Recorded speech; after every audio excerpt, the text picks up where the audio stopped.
Hello everybody! So how ready is your website title for SEO strategies? This is Stef from Samayas and welcome to my channel. So this video is part of a series of SEO strategies wherein we look first at the definition of what we can do and then dig in with .NET.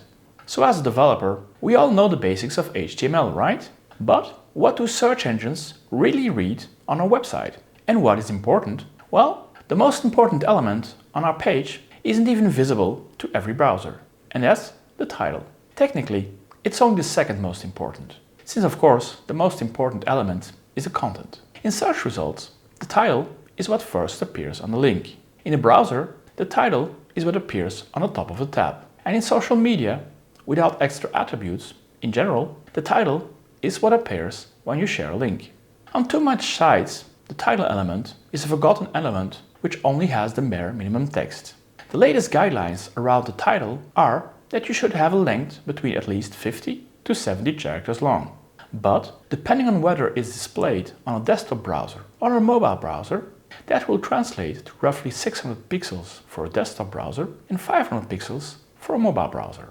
If a title length is longer than 70 characters long, part of the message might just be replaced by an ellipse and so not be readable. When constructing a title, the most important keywords should be in the front of a title, and at the end you should have your company or site name. Please also keep in mind that some of those characters are not always visible at first glance, but the whole might only be visible when putting a cursor over it. Now of course, the title is not a replacement for keyword tags, and do please put something readable in there rather than a concatenation of keywords. Depending on your site, also make sure to have a different title per page. Even for dynamic websites, try to include a personal part into the title and not just my details, etc. Of course, sometimes you need to make a choice between readability and usability. A good sample of a focus example is like title, SEO Best Practice Guide, optimize your website for Google.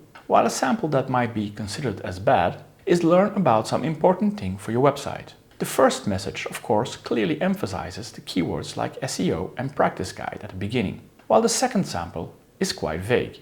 Also, try to write compelling and click-worthy titles to attract users to click. Include power words and numbers. 7 essentials HTML tags for SEO.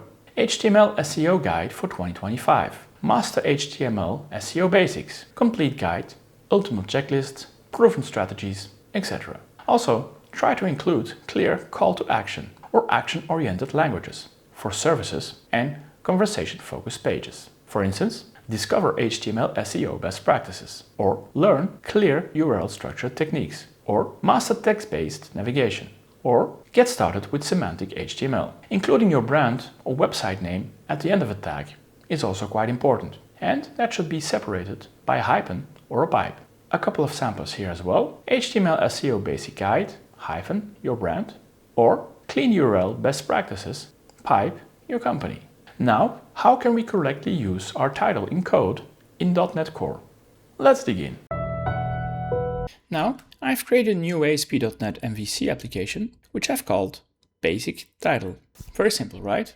And if we have a look at our CHTML, out of the box, our title is filled in by using the view data title property. Personally, I don't like that. And so I decided to remove it. And then the next modification I did in this solution, I renamed the models directory to view models, because in essence, it are view models. And I've created a base view model.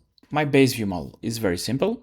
It's defined as abstract. It has a default constructor and it takes title as an argument, and it has a property title.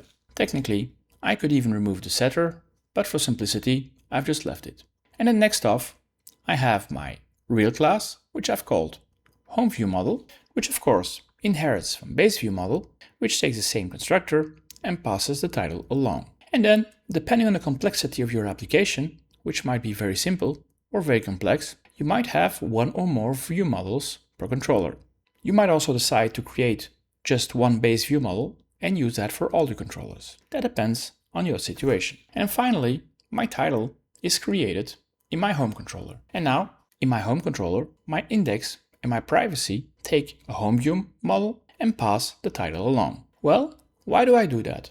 This is a single point where I can control everything, and from here, instead of putting it in the CHTML, I could load that information directly from a database, or I could create a centralized resix resource and store all my titles and my keywords and my descriptions, etc. in that location.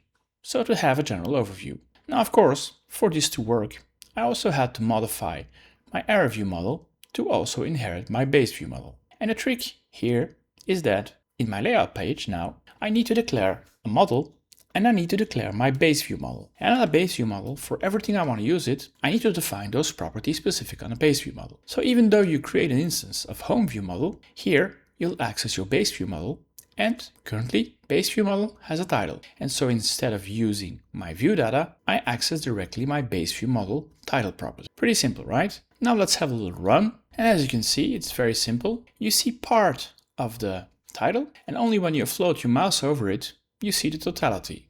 And here, we're not even at 50 to 60 characters, but you get the point. Now if I decide to invert the company name with the title, it gives a completely different view. And here, of course, you immediately see what the company name is and then what it is doing, but that is against the guidelines of Google and other search engines, to always have the most specific keywords first, and at the end only put the company or the website. But then again, it depends on your website. You control what you want. Those are just guidelines. And then finally, when I open my new title web page in my Android simulator, which is my Android phone, it looks like this. No title to see. I have to click on my tabs to see part of the title. And while I'm on a simulator, but on a real phone, you can't even hover about it and you can only see part of the title.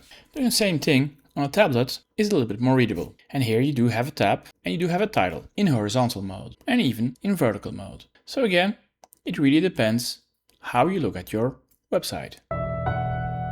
Now, it's just up to you to find a solution that fits your need and be creative when creating a title or multiple titles. If you guys enjoy this content, please give it a thumbs up, subscribe to this channel and hit the bell sign. Or leave a comment down below.